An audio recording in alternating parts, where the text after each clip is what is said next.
Greetings. How's it going this morning? It's going very well. I did work with Bart. You remember Bart? Yeah. Bart Garsten? Yeah. We worked on the journals this morning. Once a week, we spend one part of a day, the morning or the afternoon, working on the journals together. Oh, that's awesome. That's how you have it down so well, I imagine. After all this time, just like a certain amount of time every day spent or a week spent on getting it down and out. That's necessary because as soon as you let it go for 1 week, then there will be all kinds of people writing to you with all kinds of questions and it gets a mess, becomes a mess. Oh yeah, piling up, I can only imagine. But I like it. I like to have an overview of what's happening in the field. And these two journals and these two book series, I get a lot of information. Yeah, I can only imagine. Well, I really appreciate you giving us some time this morning and joining us today. For those visiting digitally who don't know who you are, can you tell us a little bit about yourself, who you are? Okay, I'm a retired professor. I'm now an emeritus professor of the University of Amsterdam, and I'm still working in Leiden University in the Netherlands. And Amsterdam is also where I studied a long time ago in the early 60s and late 60s. I completed my studies. And then I became a member of a department that we nowadays call the Department of Speech Communication, Argumentation Theory, and Rhetoric. And soon I became a full professor when I was in my 30s. And then I became also chair of that department because that always goes together. We have a different system, as you may know. In the Netherlands, full professor is not so much of a rank. It is more like a position. And there's only one full professor in most departments, and that full professor is more or less automatically also the chair or the head of the department. And I was head of the department from the early 80s until I retired. I think it was in 2012 or so. And after retirement, I spent most of my working time in Leiden University or traveling around, because I'm also connected with 4 Chinese universities, and I do a lot of lecturing everywhere in the world. Is there anything more you want to know? Yeah, so tell me, who did you study with when you were coming up through? Yeah, these are people that you will not know because I studied linguistics, and these were Dutch linguists, but I specialized in Chomsky linguistics, generative grammar. Okay. And until I got bored with that, I was always a grammarian. And then gradually I developed from studying grammar, let's say syntax and semantics, more to someone who studied pragmatics. And when I was studying pragmatics and I became a member of this department, then I started working with Rob Grotendorst.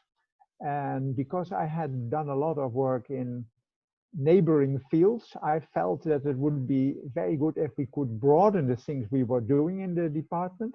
And if I could leave that narrow field of linguistics that I had worked in before. And because of that kind of academic interests, Rob and I looked for what kind of topic could we make into the central topic of our work. And that is how we came to study argumentation.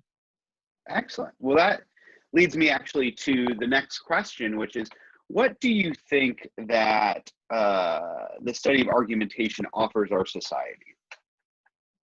Yeah, that is of course a complicated question because you can answer that in a simple way, that you educate people who will be teachers and will have jobs, and then it's useful if they know about argumentation. But to answer it more broadly, I would say by studying argumentation, people become aware of how people make efforts in order to make other people accept their standpoints and to overcome differences of opinion with these other people. And they also know better than how to approach that kind of phenomenon in a systematic way, make sense of it, analyze it, even evaluate it to some extent, detect certain fallacies, so that they get a better view of what's going on around them in society.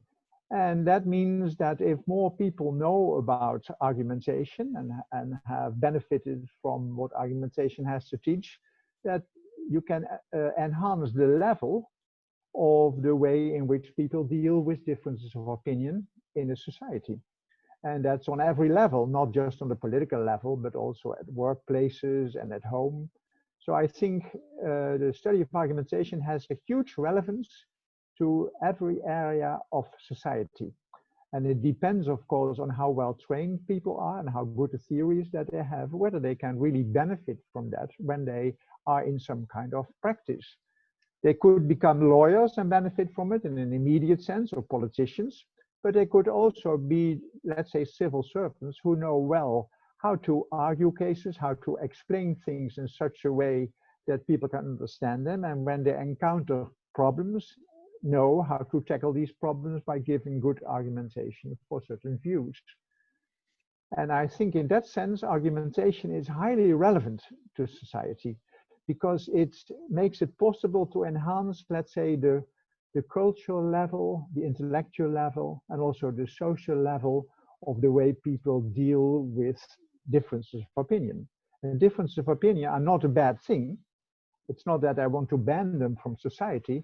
I think, no, we benefit from differences because we would be at a standstill if there were no differences. What it means that you think something and I'm not certain whether I agree, and that means that we can start a discussion. And the better we are capable of conducting that discussion in such a fashion that it is constructive and that we know when we deviate from the line of constructiveness, the better the results will be of our discussion. And in that sense, I mean the level, the intellectual level, social level, the way in which people go together in communities, and also the cultural level of society can be enhanced by studying argumentation. But of course, that's answering it in a very broad sense. You can also give a more limited answer in what sense argumentation is immediately relevant to the teaching of certain students. Right, like as they want to If challenge for a better grade. Please interrupt me because... No, this is great. No, I think you're very clear. I was just thinking immediately the students might want it for, you know, a better grade, and when they're trying to figure out the most reasonable case that they may offer to challenge the standpoint of their faculty member for the grade they got on their test. But sure, that's one thing they could do. Yeah. No, I think that's could also excellent. Use it for other purposes. Sure. Yeah. Now, what would you call your approach to argumentation? Yeah, that has become named the Pragma-Dialetical approach, the Pragma-Dialetical theory. And originally we just did argumentation theory and it did not have a name. But gradually, when I'm saying all the time we, not because I consider myself to be a king or something like that, because I was always working with a colleague, Rob Grotendorst. And when I talk about how it developed, I always think of we doing that because we always did it together. From the beginning of the early 1970s until Rob got ill and died in 2000, we worked together. So I'm talking about we. And what we did when we worked, we wanted to develop some kind of theory that would be useful to our students, something that we could use in teaching, but not only just as something that is useful for teaching, but that they could use also later in life, in their careers and things like that. And that meant that we were looking for tools to do that well. And I had studied some logic, and I was also teaching logic, and I thought perhaps logic is that tool. Just like I thought for some time, perhaps linguistics is useful to be used for purposes like that. And then after working with Rob, we discovered soon enough that we had to find another kind of common denominator than logic. And that was in our case argumentation, because we thought it is best to study not logic in the sense of formal derivations and let's say formal validity, but we wanted to study how people use their brains, use their minds, how they try to be reasonable in order to overcome differences with others by giving reasons for standpoints they have, And then we thought what we are doing is in fact studying how they do that in ordinary language, how they do that in the practice of using a language. So we said we are really doing pragmatics. We concentrate on pragmatics, the way people use language in a real life context against a real life background. That's fundamentally different from logic, but that's what it is. And we thought that pragmatic aspect is so important that we call it pragmatic. But pragmatics is, of course, a wide area. So we said a little bit more is needed than that.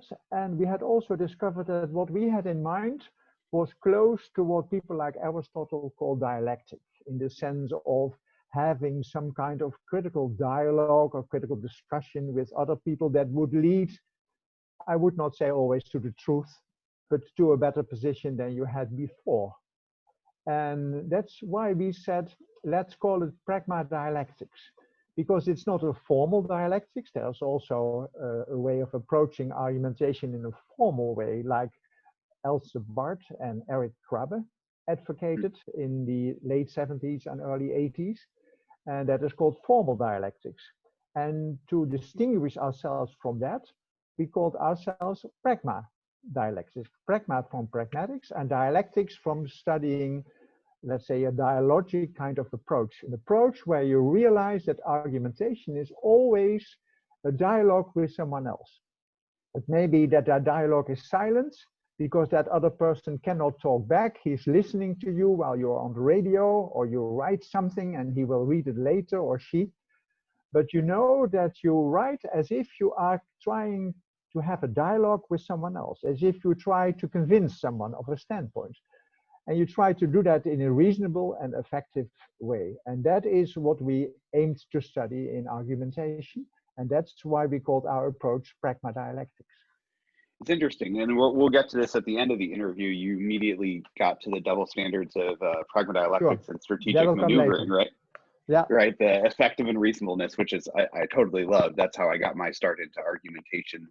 Yeah. But I'm going to hold on to, I'm going to hold on to that one in a second, because I'm going to ask the thorny question, my favorite question on the list, which is, what is an argument? What is an argument? Yeah, that you can define that in many ways, and the way you define something also depends on the purposes you have. If you study logic, then you would define it in a different way. So I'm now defining it just by heart from the perspective that I have, and that covers what I'm interested in. An argument is having an argument or putting forward an argument is giving reasons, I would say, a reason or reasons or a combination of reasons in order to support a standpoint so that you can convince someone else, someone who is obviously not yet convinced of that standpoint is an acceptable standpoint. To phrase it a little bit more briefly is, an argument is giving reasons in order to support a standpoint. Can we? And you do that, of course, because you think that there might be a difference of opinion, or you know that there is a difference of opinion. That's your reason for arguing. But basically, it is reasons in support of a standpoint. So I like this word standpoint, if we can pause for a minute here, because that's actually a very technical term. Can you define it for some people who might not actually know what it means in its technical usage? Because it comes from speech act theory, right? We needed, sure. We needed to have a term, and I'm inclined to use these terms now as if they are normal words that everyone uses every day, because I often talk to people who use them every day in that way. And in Dutch, standpoint is not so strange, at least the Dutch translation of that. It means, what is it? The position you have in regard to a certain kind of issue. You can say, my standpoint is that we should not do that.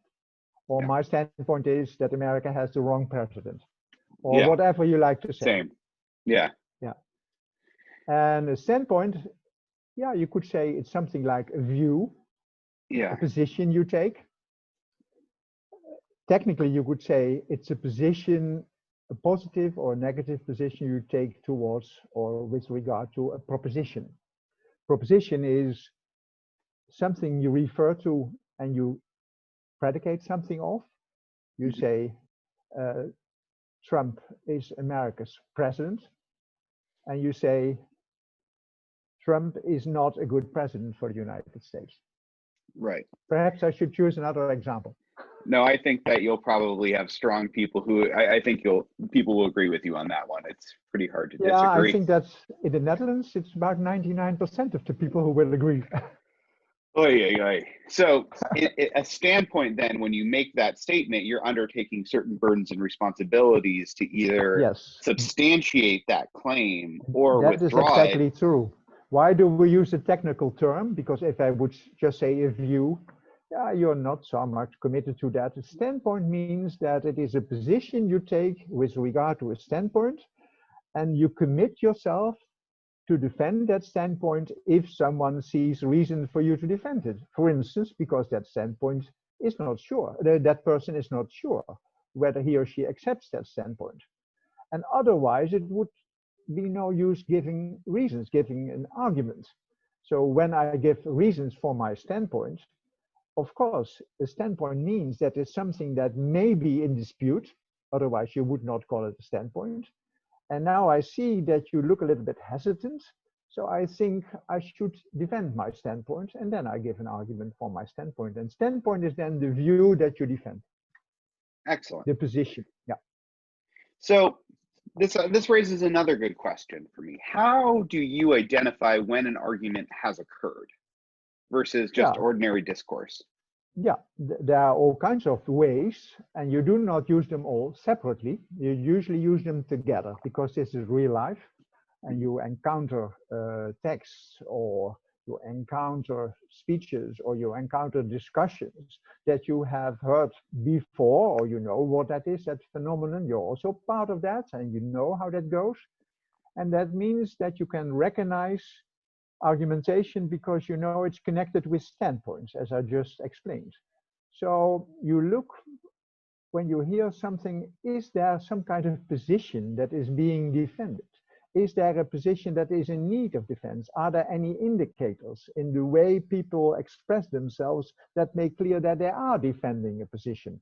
They say because, or since, or therefore, or they have other ways of saying that serve as indicators that there is a standpoint. And when there is a standpoint, then you often may expect argumentation. Not always, but very often.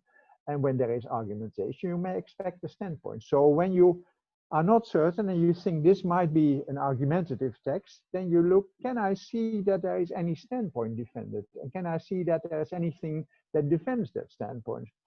And then I can say, I'm not sure. Why do you say that there's argumentation? And you say, you see here, he says because. There she says so, or therefore.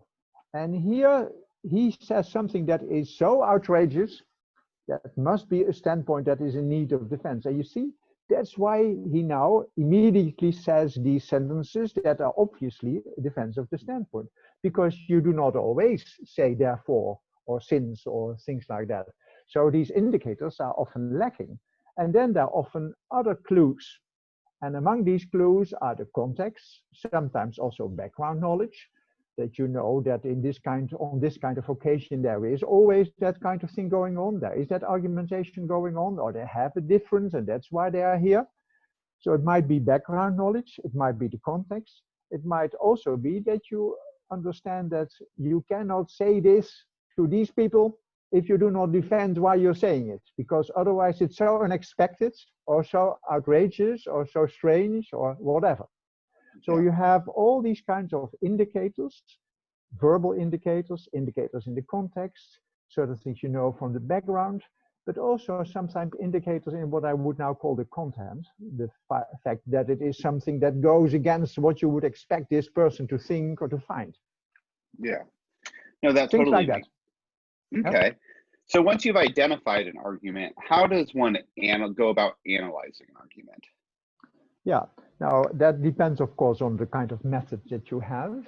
And since we consider argumentation always to be part of some kind of discussion, we call it a critical discussion.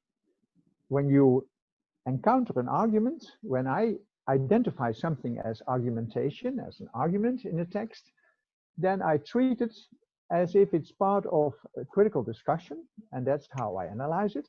And I think when there is an argument, then there should also be a standpoint that is defended by that argument. Let's look for that standpoint. And let's look at it from the perspective that I call a critical discussion. A critical discussion is a discussion that is in fact an ideal model that we once designed, a model of what the discussion would be that would be exclusively aimed at resolving a difference of opinion on the merits. So we leave out that people may have a debate and want to be experienced as funny or intelligent or nice or whatever, and that they have to be careful because this is a colleague and they have to please that colleague and need to be politeness. We know that all these things exist. We never said, oh, there is no politeness or there is nothing like personal interest in matters and things like that, but we said, let's now abstract from that just to have an opening and look at what the discussion would be if it were only aimed at resolving a difference of opinion. And we said, what do you need then? What is necessary then? And we said a discussion is aimed at resolving a difference of opinion. So you cannot have a discussion if there is no difference. So you should at first try to pin down what the difference of opinion is that needs to be resolved. So in your analysis, you think that it's the first stage of the whole process. The argumentative process of resolving a difference of opinion is that there needs to be difference. Then you know that you cannot resolve a difference if you have nothing in common with that other person. So you need to see whether there are certain starting points, a certain part of departure that is made clear. Often people say, yeah, just like you, I'm a father and I want to have the best kind of arrangement here in this school for our children. And then you see that he is creating all kinds of starting points that he can later use in order, he is, as it were, creating what we call a zone of agreement. And that is creating starting points that can be made use of in the next stage, and that is the argumentation stage. And there is where the argument that you were asking about comes in. So I would say you have to situate that argument against that background, and then you look at what kind of reasons are given, and in what way do they relate to the starting points? In what way are the reasons connected with the standpoint? In what kind of way do they support the standpoint? What kind of relation, justificatory relationship is made? In other words, in technical terms, what kind of argument scheme has been used? What type of argumentation is at issue here? Is this a comparison argumentation? Is this an analogy? You should not have more pocket money because your sister did not have that either when she was your age. That is a comparison. But it could also be causal argumentation or symptomatic argumentation. Yeah, that's the way Dutch people are. They love cheese. Right. So what you do then is you analyze these stages and you use that as a background in order to analyze the argumentation itself. And then, of course, you also look, because the argumentation is meant to lead to a result, otherwise it's no use. Then you look to what extent the argumentation succeeded in resolving the difference of opinion between the people involved, if that is clear. Not always clear, of course. Now, when you're looking at these different stages and you're looking at texts, right, or speeches or whatever, a lot of the times arguments aren't fully presented, right? When you think about ordinary argumentation, a lot of it is sort of contextual. Someone's not going to come out and just say. Sometimes, perhaps most of it. Most of it, right? Yeah. A lot of it is so. When I say, when I'm not Vanessa. Oh no, Vanessa, you do not know. That's a Dutch artist. Let's say Madonna. When there is a lady that you see and she says, I use this soap, then you might say, how strange, I saw a lady on television and she explained what soap she was using. But of course, you and I know that this is not just a lady on television. This is the block where they have the advertising. And advertising means they sell stuff. And this lady is not just a lady, but it's a famous lady. And she is admired for all kinds of reasons.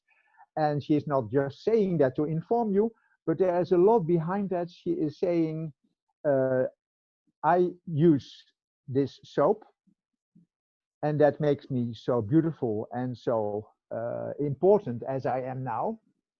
And if you use that soap too, and therefore you have to buy it, you can become perhaps just as important and just as beautiful as I am. I'm now inventing that, but something like that. Most of the things I said now were reconstructed.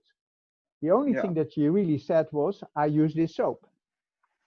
And that's an extreme example, but it happens very often that there is so much that you and I, when we are having a conversation and when I argue in favor of something to you, that we already know, so that we do not have to make all our starting points explicit. That's one thing, but we do not even have to know our unexpressed premises that are used as arguments or that are part of the arguments. And sometimes it's not just one premise, but the premise that is in itself already supported by other premises and other reasoning. And that is what made argumentation to me fascinating, and much more fascinated than logic. I did logic for a long time and I liked teaching it because it has a certain clearness and a certain beauty that I like very much. Yeah. But I was also someone who was interested in linguistics and real life communication. And then I saw that people do not argue in that way. There may be some kind of reasoning pattern behind that or underneath it, but people argue by leaving lots of things out.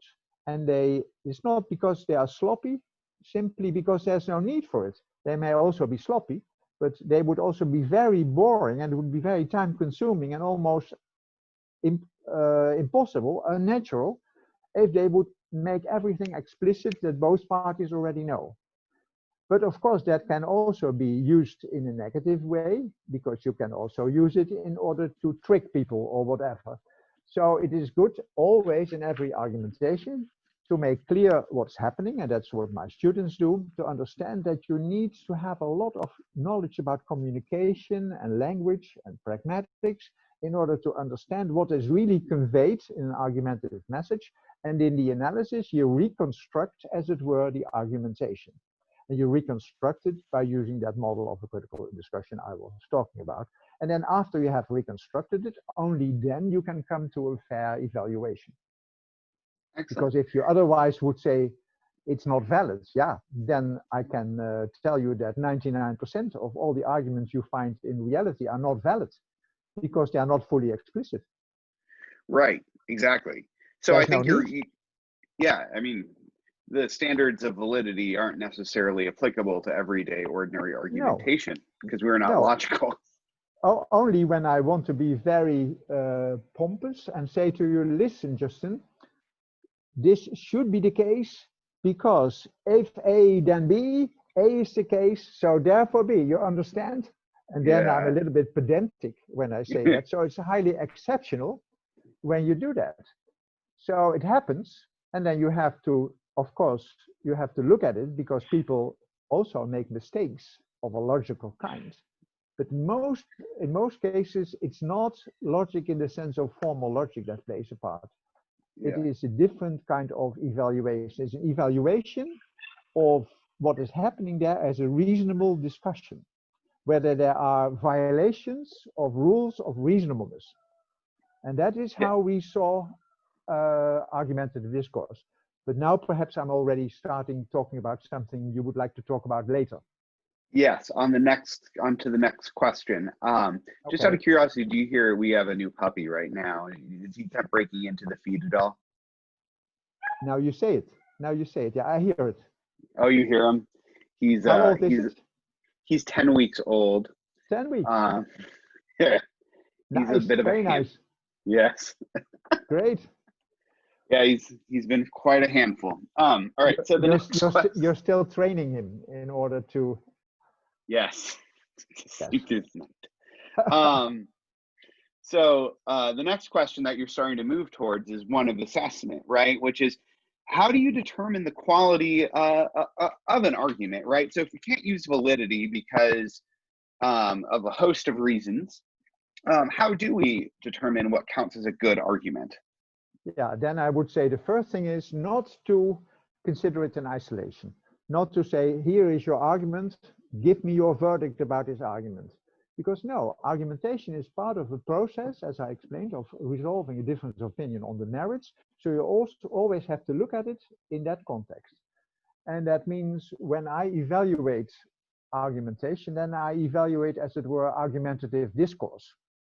And it might happen, for instance, that I evaluate what is happening in the beginning, and I see that you had a standpoint, and I start attacking you.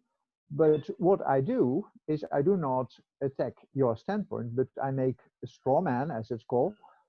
I change it a little bit so that it's easier for me to attack it, so that it becomes weaker. Then I say, leaving aside what this argumentation is, that something went wrong already earlier on in the confrontation stage, as I call it. It might also be the case that you say this or that should happen in the world, and I say, I don't know. And then you say, you prove that it should not happen. Then I would say, then there is something going wrong in the opening stage, because now you shift the burden of proof on me, whereas I do not have any standpoint. You have to prove your point because you had a claim. Now, let's assume that what is happening has to do with the argumentation itself. Then there are all kinds of things you have to look at. You have to look at the propositions that are used. Are they indeed related or taken from starting points that we both agree on? If not, how can we check them? Is that easy? Can we just use the internet, or can we consult an encyclopedia or whatever? Or is it something that is presented in such an esoteric way that I cannot really check it because it's not clear what you mean? Things like that. Or I have to look, is he really giving a fully fledged logical reasoning? I already said, in most cases that will not be the case, but I have to check. And I say, yes, he is doing that, but he's in fact denying the consequent or something, the antecedent or something like that. So there is a mistake made in his reasoning. But let's assume that this is all not the case, and that we look at the argumentation itself. Then I would say, then you have to look at what type of argumentation is this? Because the questions you ask, the criteria that I translate into what I call critical questions, are related to the argument scheme, the type of argument that is used.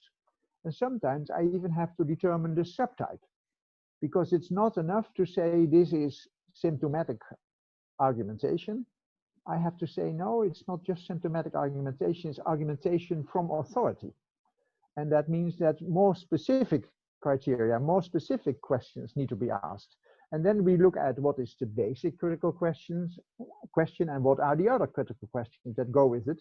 And then when you want to check the quality, I would ask all these questions, and I would like to see whether these questions can be answered in a satisfactory way. And if they can, if they have nothing that I can, let's say, dispute and continue the discussion about, so that I have no reason not to accept it, then I accept it. Then you accept it. So it seems like a lot of the quality is determined internal to the discussion. In a way, but that does not mean that all these criteria are only limited to that discussion. Some are, but some are not. Let's say that you quote someone, an authority, but you misquote that person. You say exactly the opposite, to give a clear example of what he really said. Then whether that is in a law case, or whether that is at home in a discussion, or whether that is in an academic discussion, it's always wrong because the quote is not correct. But if it comes to who is an authority, then that might be different in the legal field than in the political field. And then it becomes something, and then it's not always only limited to that particular discussion, but to the kind of field we are having. We are now talking chemistry, or we are talking civil law, or something like that, and then in the American sense. And then it may be the case that it is even limited to this particular discussion.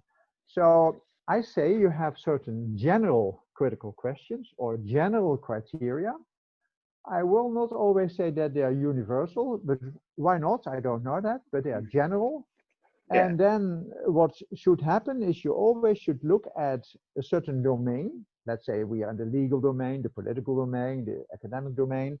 What kind of activity type are we having here? Or this is, let's say, criminal trial or something like that. Then we look in what way do I translate these questions so that they are adequate for this domain. Do I have to make them more precise? Do I have to specify them? Is a certain question not pertinent because that's already understood in this domain? Otherwise, we would not have this discussion. So you have to look at things like that. And in that sense, it's context related. That makes a lot of sense. Now, as a that critic, is the way I think about it. Yeah. Yeah. No, I think that totally makes sense. As a critic, how do you evaluate the quality of different moves people make or strategies that people might employ? And I know, again, we're getting a little bit ahead of ourselves, so you feel free to answer this either as a strategic maneuver or within the pragma-dialectic sense. Yeah, I would say what we did originally, we acted as if there were no specific contexts. Not that we did not know that there were specific contexts, but we wanted to have a general way of approaching the analysis and also the evaluation. And later, Rob and I, we knew that we would work in stages because that's very typical of our pragma-dialectical approach, that when we came up with our ideal model in the 70s, then we presented it to lawyers and to politicians, and many of them said, but that's not how it goes in reality. And we said, no, that's why we call it an ideal model. We call it an ideal model because we, as it were, abstract from these things. And then they said, then it's not so interesting to us. Or others said, then we wait. And we said, later we will come back and we will include more and more factors into the analysis. Yeah. And we could not know that it would take our whole life to do that. And every 5 years, we included more. So you could see that pragma-dialectics grew broader and broader. First, after we had the model, we wanted to show that the model was really a valid model in the sense that it is a model that does the job it is designed to do. And that meant that we said, let's see whether it's really, when you apply our rules, to take an example, whether you can really exclude the fallacies that you find in the textbooks. And if that is the case, then the rules are what we call problem valid. After we had done that, we said, now we have to develop instruments for the analysis, because real life argumentative discourse is not like in the model. We know that. So we have to develop a procedure for making unexpressed premises and standpoints explicit. We need to have a procedure for analyzing argumentative discourse, for argumentation structure, for argument schemes. After we did that, we said, now we also want to know to what extent is what we are doing in agreement with what ordinary people do.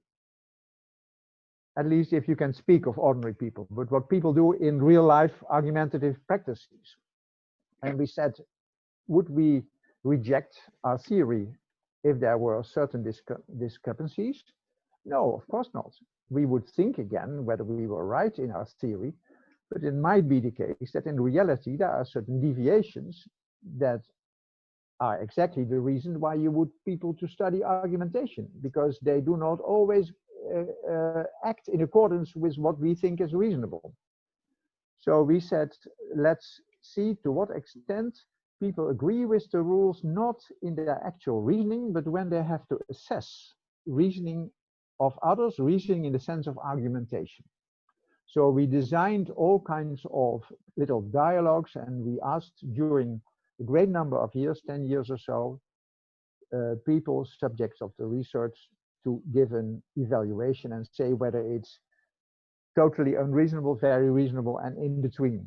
And we did that by going through all the stages of a critical discussion, taking all the rules, having moves that were fallacious, moves that were non-fallacious, and then we discovered that our model was not only what you call problem valid, that it solves the problems, but that it also, to a large degree, intersubjectively valid.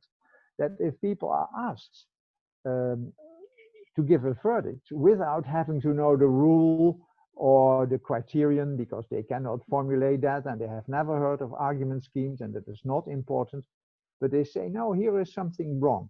That's not so reasonable. That is reasonable. So, and in the beginning, some people said, yeah, but that's in Amsterdam, because as you know, we live in Amsterdam. There people are reasonable. But in our country, in Spain, it won't go like that. And then we said, yeah, we do not know that. The only thing is we can have replications of our research. And at first we did that in Belgium, in France, in the Netherlands, and also in the Netherlands, but in Germany, in the UK. And then gradually also farther away, also because farther away they spoke languages that I cannot speak. So that we needed to have students who were capable of doing the tests well, so that we would not introduce all kinds of things in the experimental testing that would spoil the research. And then we discovered that all over the world, even in Indonesia, people have basically the same kind of basic notions. There are differences, but basically it's the same. So after we had done that, we said, now we need to start applying argumentation. And then I said to Peter Houtlosser, my student, because Rob had fallen ill and he had cancer and he died in 2000, but a few years before that he stopped working. So I said to Peter Houtlosser, we always acted, Rob and I, of course we knew better, but as if people were only trying to be reasonable. But I said they do not only try to be reasonable, they also want to be effective, because they provide argumentation because they want to have things their way. They want to convince other people. And that means we have to look at how they manage to be reasonable and effective at the same time. And there's always a certain tension between the two. So we need to look at the strategic maneuvering. And then when we have to, let's say, as a critic, to evaluate argumentation nowadays, we would not only use the instruments that we had in what we call standard Pragma-Dialectics, but we would also include the things that we know now about strategic maneuvering, because we did a lot of work later on strategic maneuvering. And that means that we get to a richer analysis and to a better evaluation. In fact, it also means that evaluation is more connected with the context in which the argumentation takes place. So when we act as a critic, then we would nowadays first look what kind of argumentative discourse are we dealing with here. And then we would say, oh yeah, that is something in the medical domain. It is a doctor-patient, it's a consultation between a doctor and a patient. And what is happening here? And then we would enter that what we call communicative activity type, let's say doctor-patient consultation, and we would try to find out in what way that is conventionalized, what is aimed to achieve. Of course, to some extent you know that, and in some activity types you know it very well because you grew up with them. And even if you have never received a love letter, you know what a love letter is. But you know to some extent what medical consultation is, and other things in other fields you have no idea about, because these are things that are for specialists. But let's say that this is something in the medical field, then we look at what we call the institutional preconditions, what is necessary for the doctor to do, what is necessary for the patient to do, what is part of the conventionalization that also determines the way they can use their argumentative discourse, their strategic maneuvering. And then we start evaluating, because that is what you were asking, then we start evaluating from that perspective. And we come up sometimes with things that we could also have said without taking that perspective, because it's general things that always apply. But sometimes we also come up with things that we say, yeah, that would have been strange in the legal perspective, but here that is necessary. And then we would have adapted, as it were, adjusted our whole technical apparatus for analyzing and for evaluating to that particular field and that particular activity type. And in that way, we would come to a judgment. And recently, a lot of my students, PhD students, have done that. I have had altogether some 50 PhD students, and in all kinds of countries also. And during certain periods, they tend to do the things that are connected with the research program as it then is.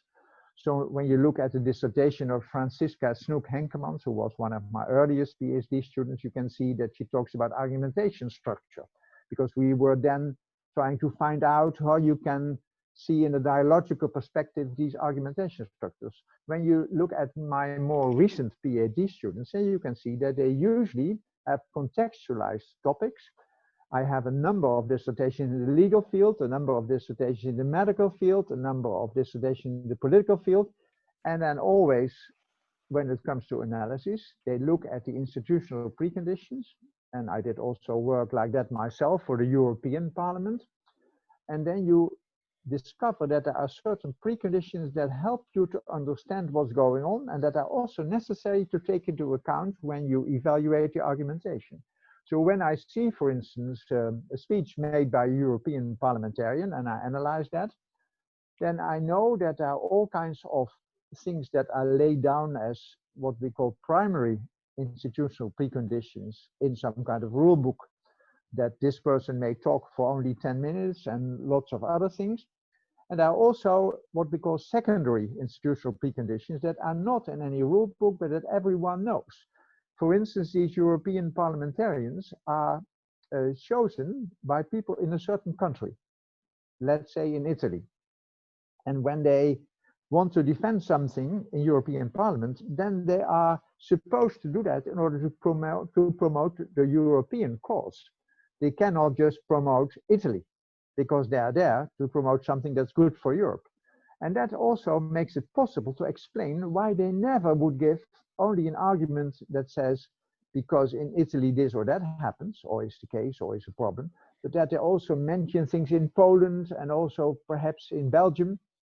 And in that way, you can explain the strategic maneuvering that takes place. And you can also, when you evaluate it, judge from two perspectives, whether it's effective and whether it's reasonable. And especially reasonableness is something we used to concentrate on in the past. And when we included strategic maneuvering, some people said, oh, we regret that because you were always so clear about the fallacies and now it all becomes vague and it becomes like rhetoric. You can never tell in a definitive sense what is at stake. And I said, no, and rhetoric need not be so unclear either. But in this case, you can, because as soon as strategic maneuvering derails in the sense that you violate a rule for critical discussion, then you still have the same rules that we always had, then there is a derailment that we call a fallacy. And then the reasonableness requirement has not been fulfilled. Of course, the effectiveness requirement is more difficult to judge because you could only judge that, same problem as rhetoricians have, if you look later at the result of a speech. And even then, you do not always know whether the fact that the speech was not successful, whether, let's say, the thing that you indicated as a fallacy was to be blamed for that or something completely different. Right. Yeah, so one of the things I'm hearing you say that I think is really useful is that as it's evolved, what you've kept is sort of the model of the critical discussion, which gives you a firm sense of what constitutes the reasonable. And then you've evolved this sense of of strategic maneuvering, which gives us a sense that people might want to effectively win in arguing or have their standpoint accepted. And then a sense of context gives us a more nuanced understanding of the maneuvers that they may use and the parameters. Because we say always maneuvering within, let's say, the boundaries of reasonableness. Yeah. That is also different from rhetoric. Yeah, and the reasonableness, those bounds will shift, right? Like for instance, the burdens constantly change in a diagnosis room, when in a hospital, right? Versus you're talking to a friend at a bar. Yeah, you have that kind of differences, but of course, all the same, you can still within that context judge how reasonable it is. And you can even come to an agreement when you talk to doctors or other people, and then they will agree, yeah, that or here something went wrong. It's not that you cannot come to an agreement. The effectiveness is sometimes harder to judge. Yeah, I mean, rhetoricians struggle with that all the time, right? At what point does something constitute effective? Is it if a standpoint is accepted? Is it an idea is created, right? Yeah, no, that is some murky territory. But I do like that there's a steadfast bumper rails about what constitutes the reasonable. Yeah, also because I think that is what we can do something about. Train people to remain within the boundaries of reasonableness, and also pay attention to these boundaries. And that's important because we do not want people to win just for the sake of winning. We want them to win in a way that is in agreement. This is what you think is a good discussion. Yeah. And a good discussion is defined by these rules. So can you give me a contemporary example that illustrates your general perspective on argumentation? I know we've talked about a lot of them. That is not so easy. You can, let's say on a very minimal scale, you could say, I explain to people, let's say, the difference between multiple argumentation and coordinative argumentation, as we call it. Multiple argumentation is that you give alternative defenses for the same standpoint. And coordinative argumentation is that the reasons you give hang together and should together constitute a defense of the standpoint. And then sometimes you have cases where you can see that it is dangerous to use multiple argumentation. Because one time I experienced that a long time ago already, when you had certain peace demonstrations. Then there was someone interviewed on television, a well-known journalist, and he said, I will not be there when the demonstration takes place because I do not agree with the slogan. And he said, apart from that, I will be out of the country on that day. And that is a good example of multiple argumentation, because being out of the country and the slogan not liking have nothing to do with each other. But you could see that in the eyes of many people that weakened his position considerably, because people said, why say that you're out of the country if you have already told us that you do not agree with the slogan? Why not do one of the two? And that also happened recently when our prime minister wanted to defend, that was, let's say, in connection with the coronavirus, that there was no need for us to wear these mouth caps. And he said, there's no need for it because it does not prevent any infection. So there's no, in the first place, I would say there's no need for you to wear it. In the second place, he said, we simply do not have enough of them. We do not have enough in store.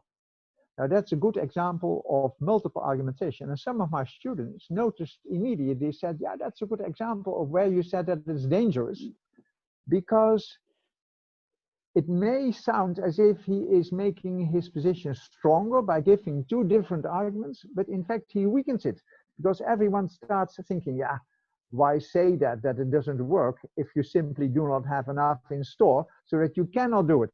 So that is simply a strange way of defending your position. That's a very tiny example.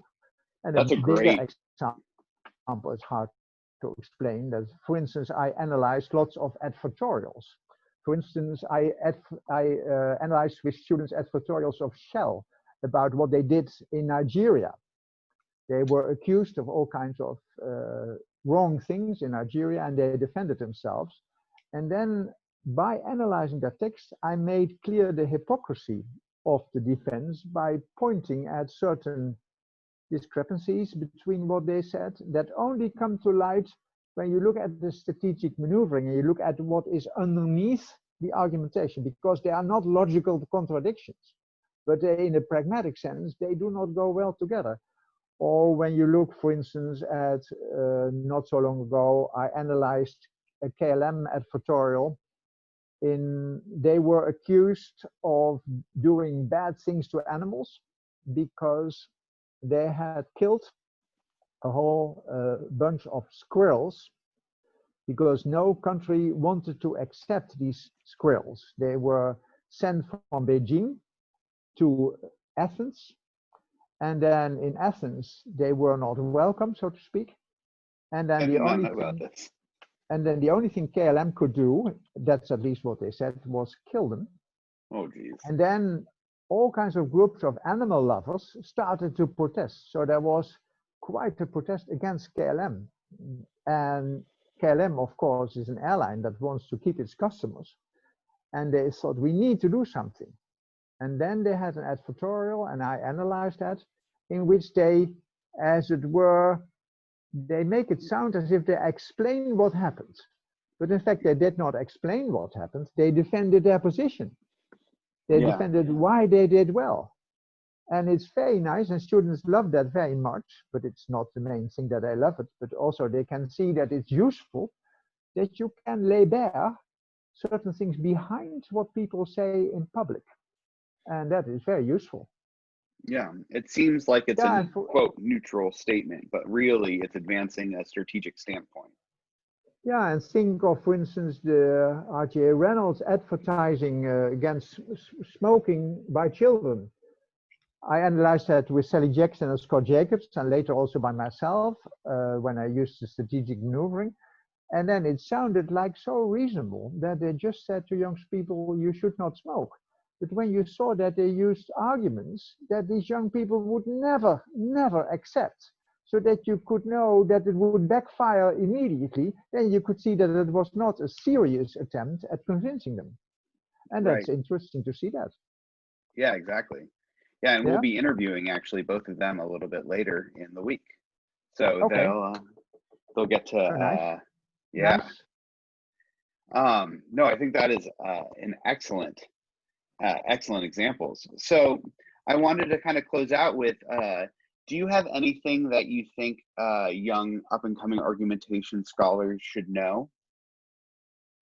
Yeah, what I think is that it would be good if they did not all invent the wheel, or thought they invented the wheel, but if they would start reading the literature very carefully, not just one article, but just study it systematically, as if it's a real field, as if it's chemistry, or as if it's another field where you take things seriously, and study it in a serious way, not taking positions immediately, but just studying it all and making sure that you start not developing new tools, new ideas prematurely.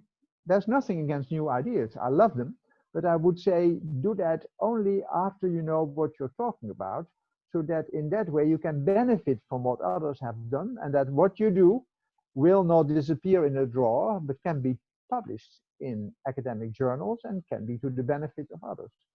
That is a very important thing. Be diligent and study.